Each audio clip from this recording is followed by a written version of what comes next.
Alright guys, a little update on the F250 build. As you can see, we got the fenders on. Those are all welded up. Obviously, there's some more cleanup that has to be done, but pretty much shows how it's going to look. Very, very wide. Looks really cool, as you've seen. And then you can see we have our setup for this, which what we're going to actually do to stop this from smacking that, which I think I said in the last videos, we're going to put a little stainless steel plate, bolt it in so it's an interchangeable part as it wears out. You know, you can order more if you need to, but that'll take a long time for that to happen. But this is pretty much the setup. Goes down, and then that creates an extendable bed by about 7.5 inches. So we have this piece on the side, and then we're gonna have a tailgate, obviously. We're gonna get the doors on soon, probably today or tomorrow. And then we got the headache rack on, and like I said, couldn't cut any of the inserts, couldn't cut anything else, so we sort of stayed stagnant on this. Just got really brutal, you know, the Arctic chill that came through. But we're in pretty much the, you know, finishing stages. On Sunday, it's supposed to be about 39 degrees. Between Sunday and Tuesday, we're gonna move it into the shop, let it warm up, you know, get it started, tear down, get the headliner out and everything, cab lights off, you know, get the window out, schedule that appointment. So there's a lot of moving parts to this build. It definitely looks sick. The headache rack really helped out the look of this. Obviously it looked a lot weirder without it, but now that the headache rack is on there, it looks gorgeous. I love the way it looks and it came out. And like I said, this has the new headache rack on it. So this is actually a interchangeable headache rack setup.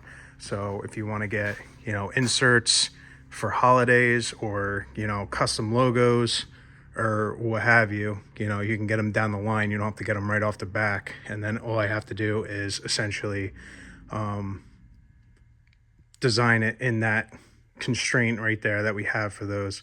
And then you can get those shipped out and sent to you down the line.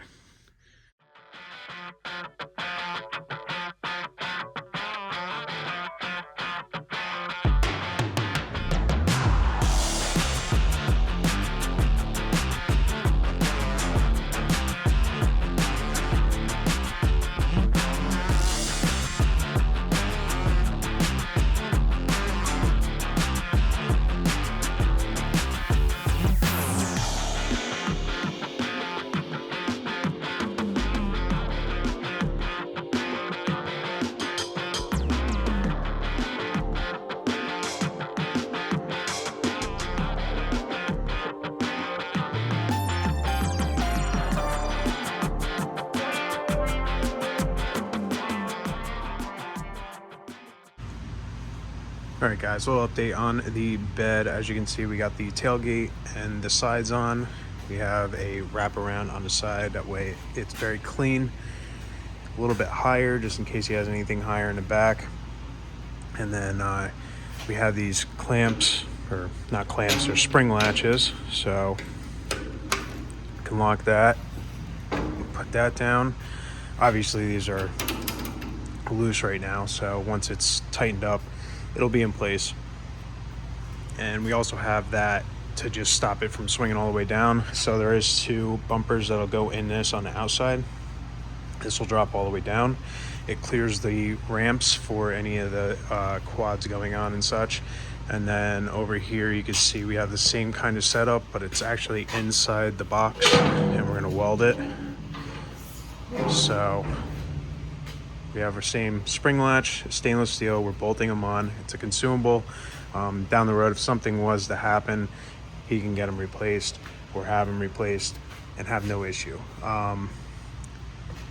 These extend the bed about 7 3/4 on each side. Overall, about 15.5 inches. So it was, I believe it was 79 to the outside. Now he can go all the way up to about 96 inches almost, about 95 inches or so, 94. But yeah, now it looks really good. Everything goes down and it's flat. Now the biggest thing that I have with these is when you put this down, put this up first, so that locks into place. We have these. Now my biggest thing is I'm not going to just leave these bare and then have them come down and smack the paint. I'm actually going to put some stainless steel plates in here, sort of as a buffer, so if it did slam down, it's not going directly into the paint and smash into paint. That's one thing I don't want to happen. So that's what we're doing with that. So we're going to cut out 6 of those plates because there's none on the back. It's just these 3 on each side, and we're going to drill those out, and then those will be little smack plates, I guess you can call them. And it'll also space it up a little bit to where it's a little more even. But this is still going to be, no matter how we do it, it's still going to be above the floor, which isn't a big deal. Most weight, this is way overkill. Most weight is going to be like the tire sitting over the side, and it's really not that much weight. We have the doors cut and everything. Just got to clean those up, finish those, put on the side plates. Now we have 2 holes for here because I was thinking maybe if he wants to put, say, like fuel cans up here or something and strap them down, he can strap them, or he can get one of those cargo nets that go in the back of the pickup trucks and sort of strap those down. I'm sure they make something like that. I've seen them before, and just use these as the points to where it can attach to.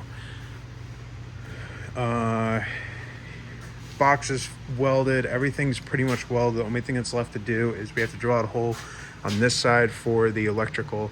That's going to come down over to here, bolt to here, and then go down all the way down to the back. So I got to weld in some 1/4-inch bolts so that we can put some P-clamps on there, and then it'll actually go down all the way to the I don't know if you can see that plate hanging down, but there is a plate that's going to go to the junction box.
See, we got the door in, as you can see, and absolutely perfect.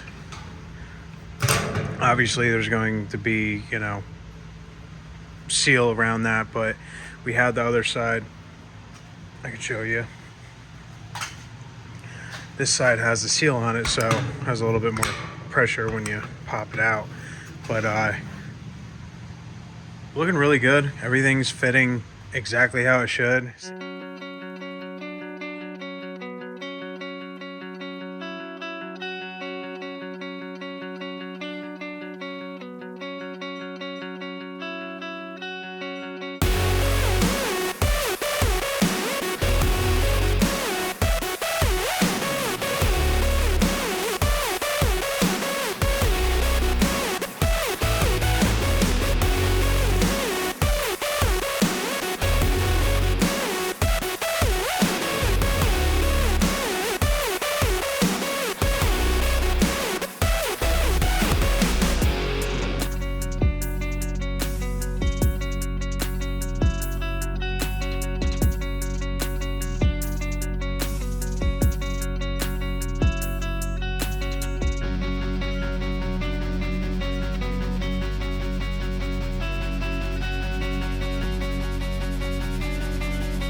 bed, as you can see, we have it all primed up. Looks like it's painted, but this is the CRE epoxy primer, corrosion resistant. We sprayed the whole bed. It's looking really nice. Did a lot of layers on all the corners and the grindings and everything, and it looks absolutely gorgeous. A few little things popped up here and there.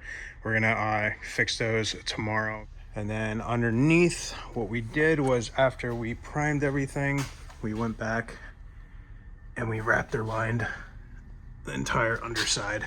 Pretty much good for paint tomorrow. Just like I said, a few things that have to get fixed, and they're nothing major at all. Everything has came out awesome on this.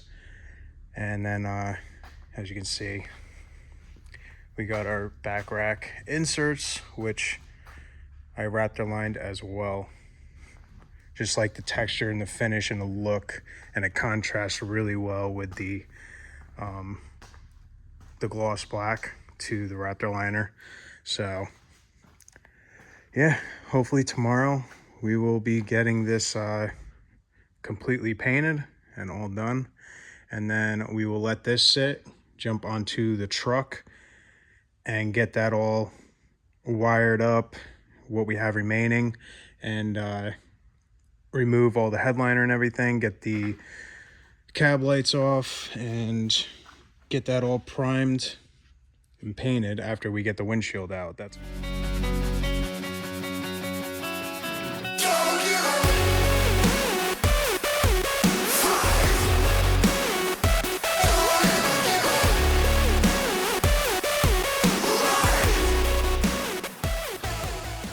all right, guys, just got done scuffing this up and sanding the back of the headache rack to smooth it out. As you can see, it blends in. It's almost like a Bondo kind of high build primer. You can build up to about 1/4 inch, I believe.